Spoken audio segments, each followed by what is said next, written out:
Amados hermanos, hermanas, buenos días. Nos volvemos a encontrar para reunirnos una vez más en torno a la palabra de Dios. Y en esta oportunidad quiero compartir con ustedes uno de los salmos de mayor profundidad que David ha escrito, y es el Salmo 51. Salmo que muchos conocemos porque un subtítulo agregado posteriormente nos habla de que fue escrito cuando él cometió el pecado de adulterio con Betsabé.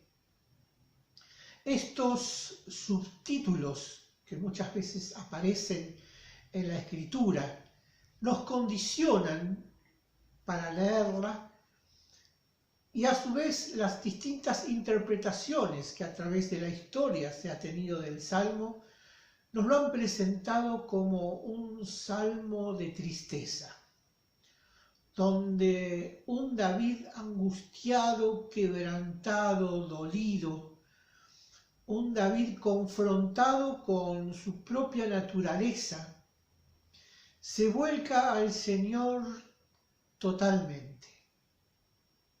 Y es cierto, el Salmo nos muestra esto, pero si hacemos una relectura en esta mañana de este Salmo, no tanto de la perspectiva de David, sino de la teología del Salmo, sino de cómo este Salmo presenta a Dios, nos vamos a dar cuenta que es un salmo que contiene una gran riqueza y revelación acerca del corazón de Dios, de cómo David experimentaba a Dios.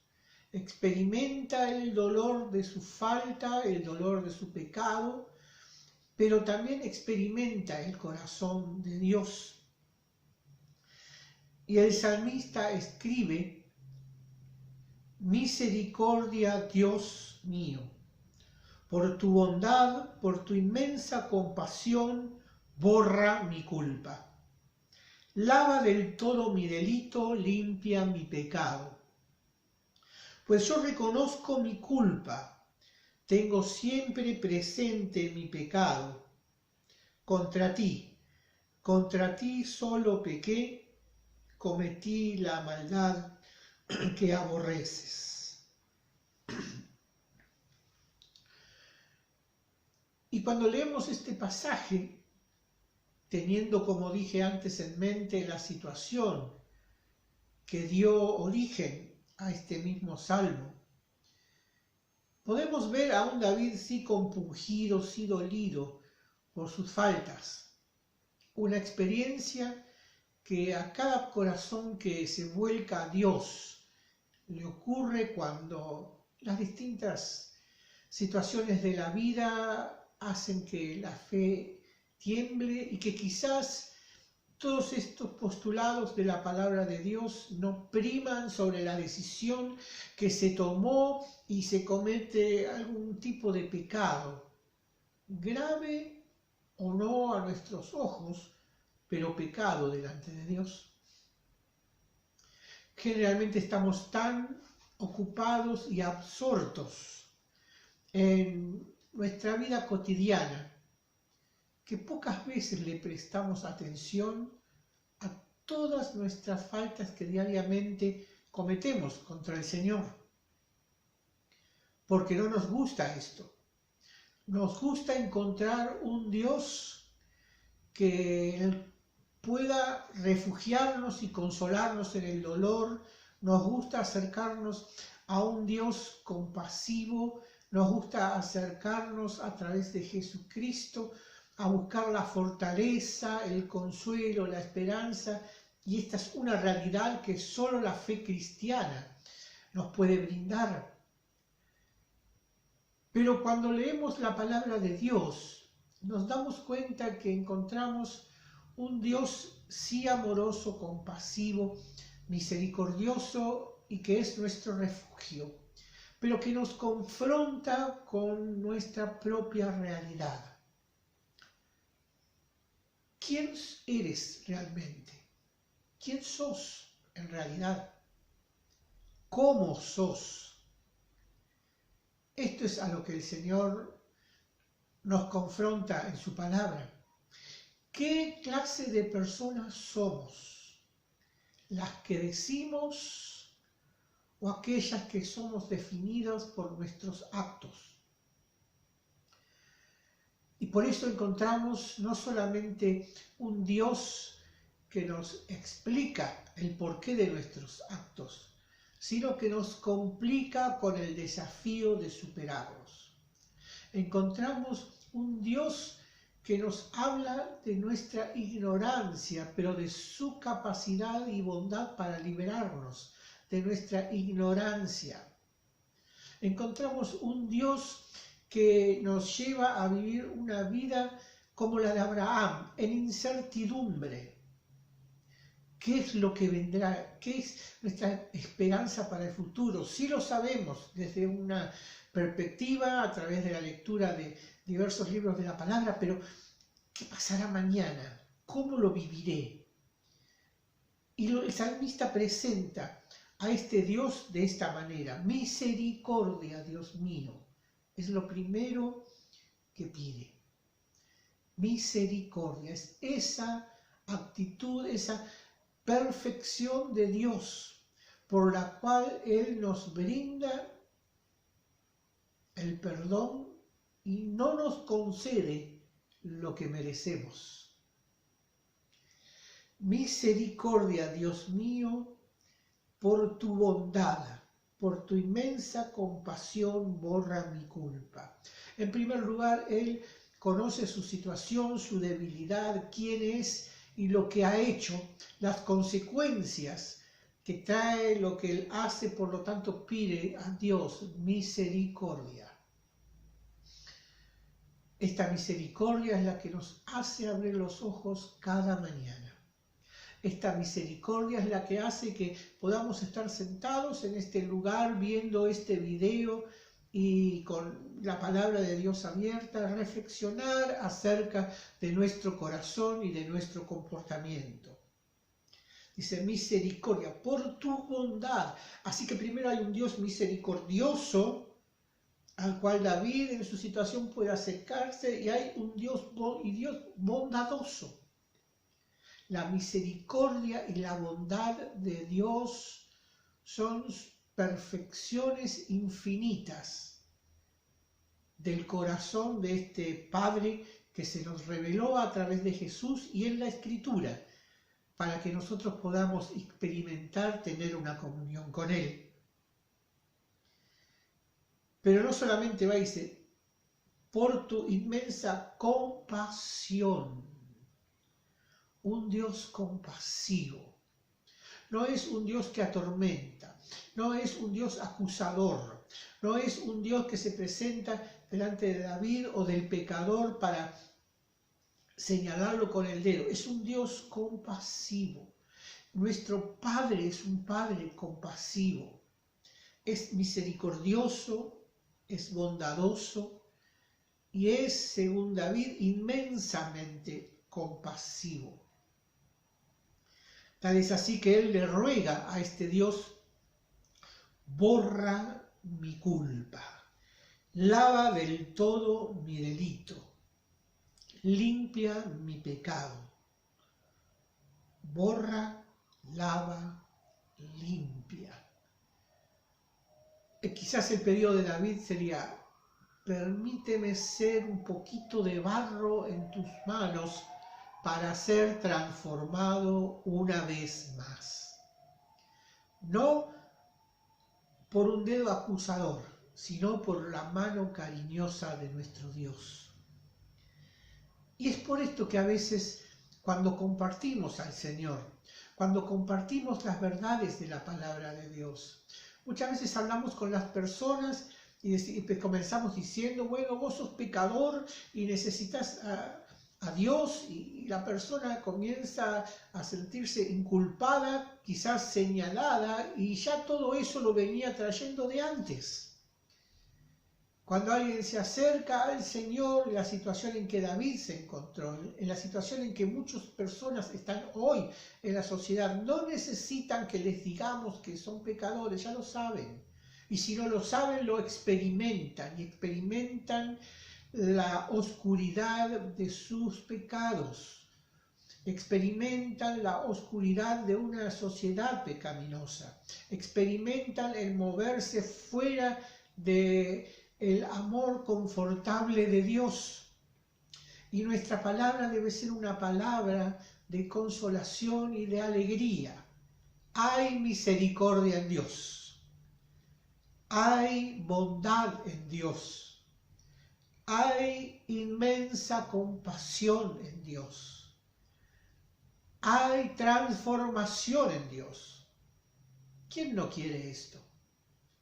¿Qué persona en su sano juicio puede no querer misericordia frente a sus errores? ¿Qué persona centrada y cabal no desea que sean bondadosos con él? ¿Qué persona no desea recibir inmensa compasión y que sus errores, sus delitos, sus fracasos puedan ser borrados y quitados de delante de su mente, de su corazón, por el amor profundo, perfecto e insondable de nuestro Dios? David dice, pues yo reconozco mi culpa. Ya vi quién era, Señor. Ya dije de alguna manera que quién eres. Ya te presenté. Ahora voy a hablar de mí, dice David. Yo reconozco mi culpa. Y qué bueno es esto. Mucha gente hoy le echa la culpa a Dios. Si Dios fuera así o fuera de esta manera, ¿por qué suceden estas cosas? Todo esto que sucede en el mundo, como veníamos diciendo en otros videos cuando hablamos del necio, ¿no? Esa es la declaración del necio. No hay Dios. Mira cómo están las cosas. Mira cómo anda todo en el mundo. Sin embargo, David dice, yo reconozco mi culpa. No es la del otro, no es la de los otros, no es la de una institución o quienes la dirigen o un país o sus dirigentes. Yo reconozco mi culpa. A veces cuando hablamos de las grandes crisis que vive nuestro país, pensamos, bueno, esta es una crisis sanitaria, esta también puede traer como consecuencia una crisis económica, y esto a su vez va a traer una crisis social, y esto puede derivar en una crisis en las familias.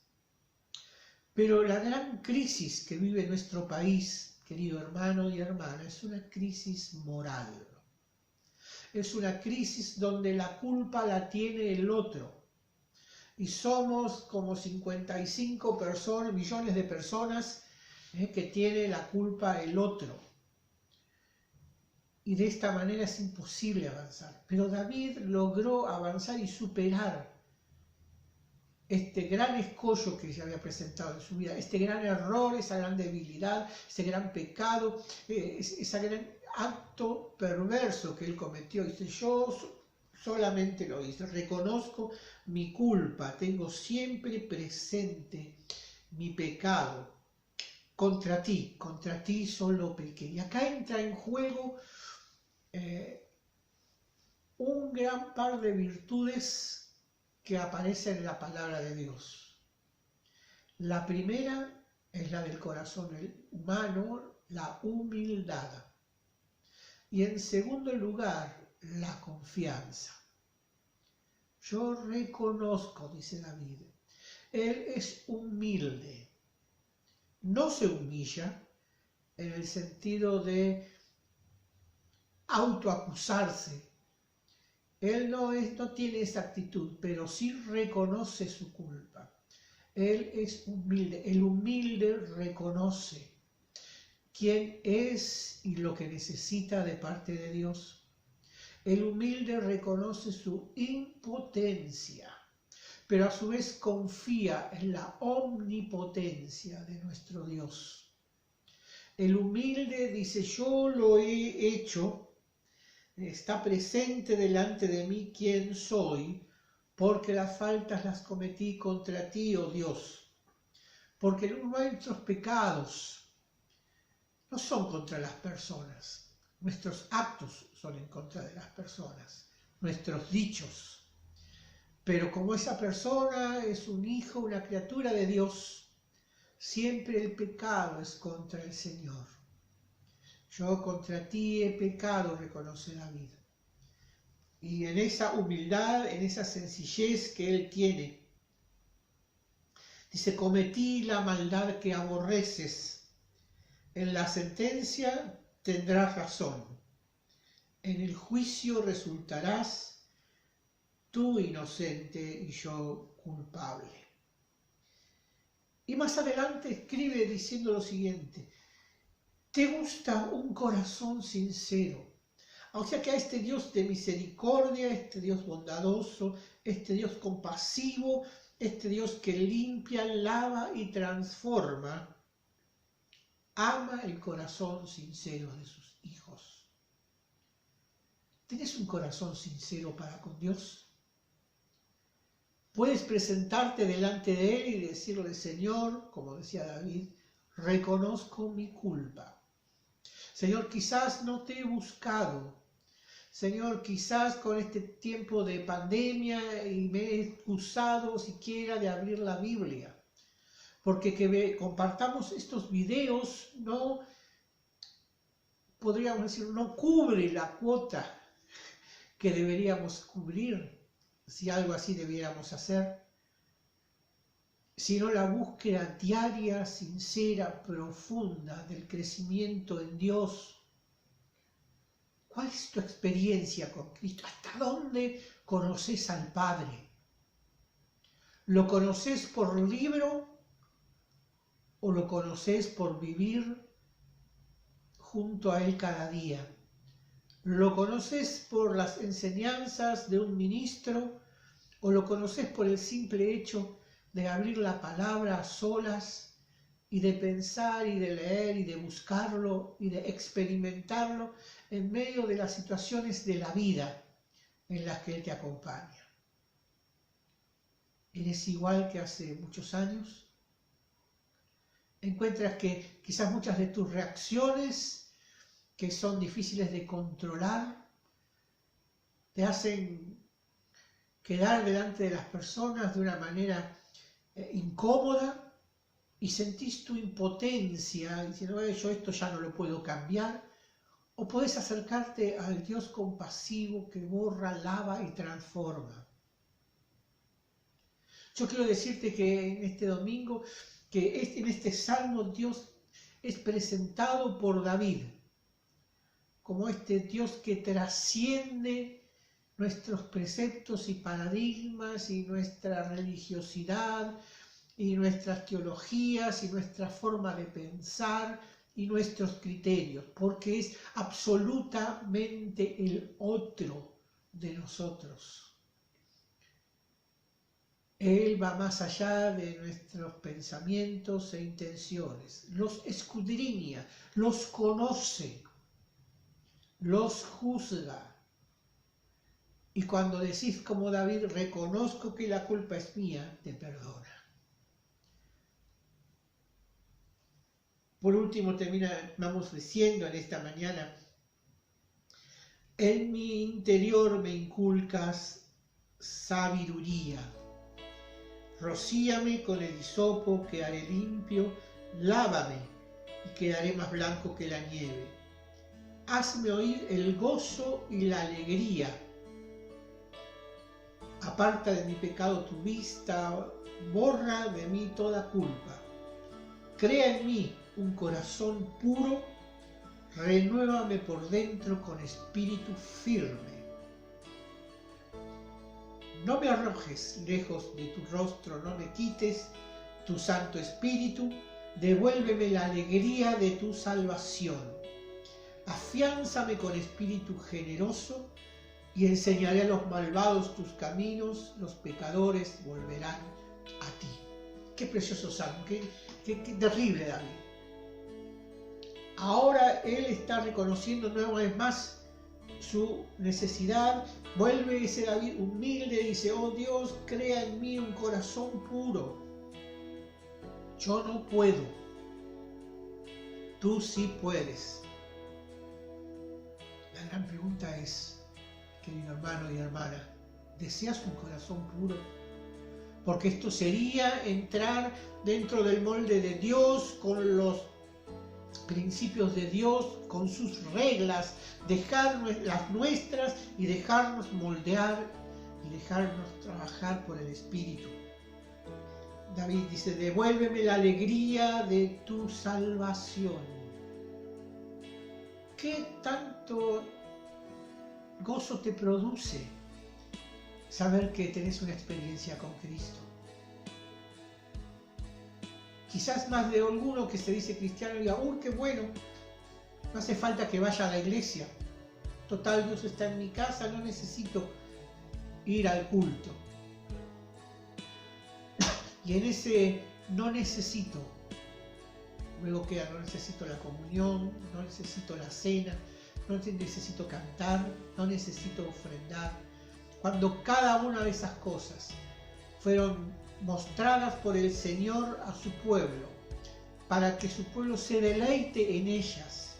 Devuélveme el gozo, Señor, de ir a tu casa. Devuélveme el gozo de encontrarme con los hermanos. Devuélveme el gozo, oh Dios, de poder ofrendar para tu causa. Devuélveme el gozo de cantarte, oh Dios. Esta es la gran experiencia, y no está diciendo de un encuentro comunitario, sino de su experiencia personal, sino de lo que él vive con su Dios. ¿Te produce gozo las cosas espirituales? ¿Realmente te podés alegrar en orar, en leer la palabra, en estar a solas con Dios? Esto es lo que nuestro Dios quiere darnos en este tiempo. Devuélveme la alegría, dice David, y voy a enseñar a los malvados tus caminos. Claro, ¿cómo no compartirlo? Si es un Dios de misericordia, bondadoso, que transforma, que alienta, que fortalece, que no acusa, que proyecta, que lo lleva a David a presentarse delante de él humildemente, pero pone en él un corazón nuevo, un nuevo espíritu. ¿Cómo no contarle de eso a las personas? ¿Cómo no hablar de eso a los que, dice David, a los pecadores? Ellos volverán a ti. Querido hermano, querida hermana, este es un tiempo muy especial que estamos viviendo en todo el mundo, pero la Iglesia como comunidad de Dios lo debe vivir en forma diferente. No solamente es el tiempo de proclamar al Señor, de proclamar la salvación, de dar de comer a muchos que no tienen, de abrigar a aquellos que no tienen, de socorrer y acompañar a los que están en necesidad, sino es también el tiempo de estar a solas con Dios. Es el tiempo de Dios para tu vida, para que puedas crecer y alcanzar una adultez espiritual que hará que estos momentos, estos días que vivimos, sean transformados en días únicos, que puedas volver a experimentar el gozo de la salvación, la alegría de tener a Cristo. Y entonces vas a hablar de Él de otra manera. Quiera el Señor que esta relectura de este Salmo davídico nos ayude a ser transformados, a crecer, a dejar, como dice Pedro, la leche espiritual y comenzar a degustar los sabrosos platos que el Espíritu tiene preparado para cada uno de nosotros. Que el Señor haga resplandecer su rostro sobre ti en esta semana te acompañe y te dé paz. Amén.